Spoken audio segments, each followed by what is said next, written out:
Dave, something that's not good. I just want to talk about real quick. Pat's movie corner. Last thing he wanted. I wanted to see it, man. I just didn't get to it yet. I will watch it in solidarity with you. A movie that, thinking about it, we talked about this last year. We thought Last Thing He Wanted would be good because it's Dee Reese's follow-up to Mudbound, a movie that's amazing. Mudbound's really good. Yeah, an Oscar contender. And this one also has a big cast. It's Dee Reese Netflix once again. They saved it for Sundance this year. It's been done for a while. We were hyped, and apparently it's trash. And I'd like to hear why. I haven't seen it yet, so obviously I don't give a shit about spoilers now. Yeah, I won't. I'll wait till you see, I guess, to talk super spoilers. But the thing is, I can't spoil this movie too much because it's really, the plot is unintelligible. Like it is just one of the worst crafted, worst told stories I've ever seen on film. And like you said, great cast. You have Anne Hathaway, Ben Affleck, Willem Dafoe, Rosie Perez, some high quality people, and hitters for the most part. They're pretty good. Ben Affleck just seems like he showed up and was like, okay, just give me my check. Like he was just like very just like charmless. Didn't even. When do I leave set? Okay, cool. Yeah, exactly. Didn't even give a shit. He probably walked right off of what was the other Netflix movie last year? Not Six Underground. He was the one with Charlie Hunnam and Triple Frontier. Yeah, he probably like walked off Triple Frontier, shaved his beard, and just did this. Like this came back to life. Yeah, exactly.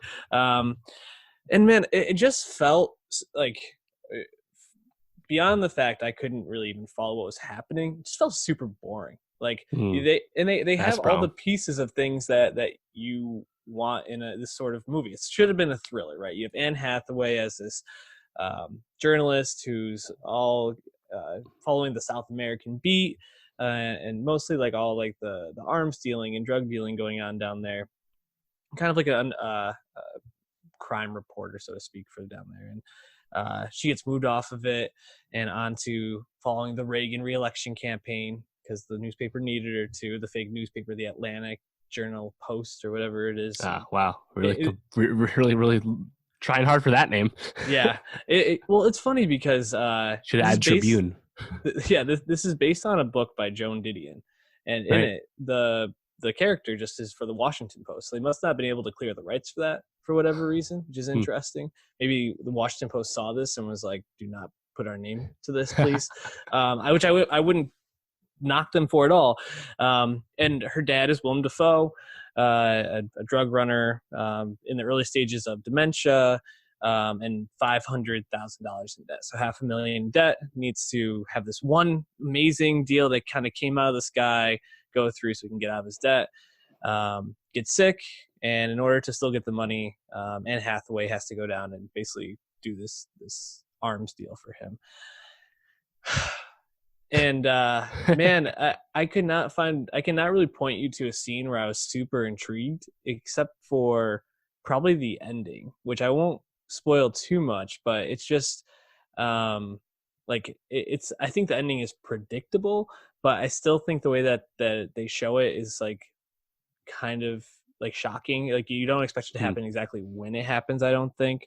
And kind of like the twist to it, I think, is still somewhat interesting, but they just like throw in scenes with Anne Hathaway and her daughter, which is actually probably some of the most interesting stuff. She is a divorced mom. The whole relationship with her daughter is through the phone because she's constantly traveling. The girl who plays the daughter plays it totally monotone, which, I mean, it's a child, so judge their performance accordingly, but just did not find that convincing at all. And I felt like that could have gone somewhere. They kind of flip back to Rosie Perez every once in a while as like her sidekick in this, but it just kind of takes me even further out of the movie, even though I think Rosie Perez is actually good in this. And yeah, I mean, I guess even to like just like take it one step further, it felt like there wasn't really much of a plan. Like, right, so the plot's already a mess, but it just felt like they shot things from all these different angles. There was a lot of like cutting and piecing together, and it just didn't feel like it was intentional. Just kind of like they wanted to like be very showy, like look at this like crane scene, like shot that we have, All or look right. at this drone shot.